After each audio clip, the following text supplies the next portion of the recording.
Jam 2 pagi guys. Badan lo udah rebah di kasur. Tapi otak, wah, malah bikin after party sendiri. Mata lo kedip sekali. Bling. Terus tiba-tiba pikiran lo udah kabur kemana-mana.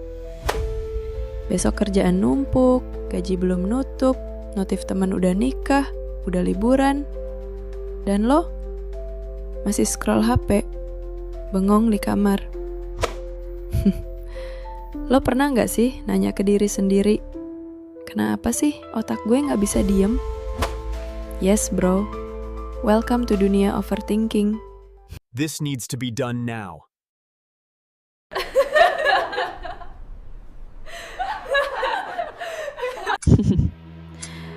Bayangin, pikiran lo kayak film. Satu frame, lo lagi di kantor. Meja penuh kertas, bos melotot. Cut. Frame lain, lo di kasur, mantengin notif. Cut lagi, flashback kampus. Masih muda, masih semangat, mimpi gede.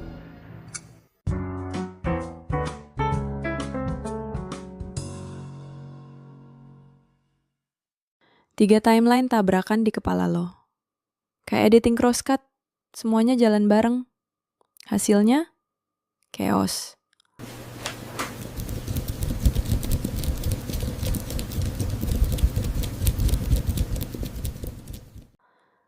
Overthinking tuh kayak roda hamster.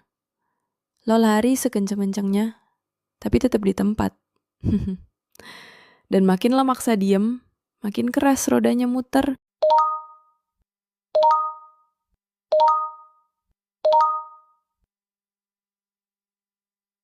Umur 23-30 tuh fase paling absurd. Lo bukan anak-anak lagi, tapi juga belum fix jadi orang mapan. Lo nengok kanan, teman udah jadi manajer. Nengok kiri, ada yang udah nikah, punya anak. Maju dikit, ada yang bisnisnya sukses.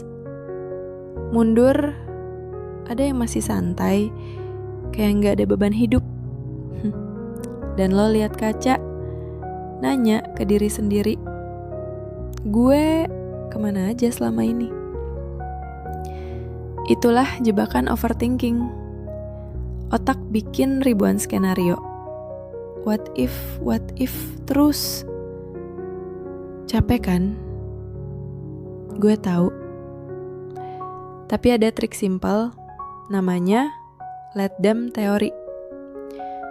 Temen lo sukses duluan, biarkan. Ada yang nikah duluan, biarkan. Ada yang pamer rumah, mobil, liburan, biarkan. Hidup mereka bukan GPS buat hidup lo. Lo pernah kan ngerasa gitu? Scroll Instagram, semua orang kelihatan lebih keren, lebih cepet, lebih berhasil. Padahal, siapa sih yang bikin aturan hidup harus bareng-bareng finish?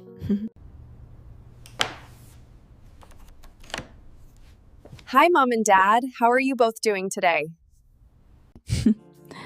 Overthinking gak bisa lo kalahin pakai overthinking lagi. Jawaban bukan 1000 rencana, tapi satu langkah kecil. Selama lo diem, bayangan nempel. Begitu lo melangkah, bayangan ikut. Tapi gak bisa ngurung jalan lo. Satu langkah kecil lebih kuat daripada 1000 skenario di kepala. Jalan aja, sesimpel itu. Tulis to-do list kecil. Olahraga 10 menit. Baca 5 halaman buku. Telepon orang tua. Lo gak butuh hal gede dulu. Yang penting mulai. Dan percaya deh, otak lo bakal lebih tenang. Dengerin baik-baik. Lo gak harus tahu semua jawaban hari ini. Lo gak harus ngejar kecepatan orang lain. Lo gak harus hidup sesuai standar semua orang. Lo cuma perlu satu hal. Berani ambil langkah kecil. Overthinking bukan tanda lo lemah. Itu tanda lo peduli. Peduli sama masa depan lo. Peduli sama pilihan lo. Tapi jangan biarin rasa peduli itu berubah jadi penjara. Biarin orang lain lari duluan. Biarin mereka pamer. Biarin mereka bikin lo ngerasa kecil sebentar. Let them. Karena hidup bukan soal siapa yang paling cepat. Hidup itu soal siapa yang tetap berani jalan. Dan lo bisa mulai sekarang.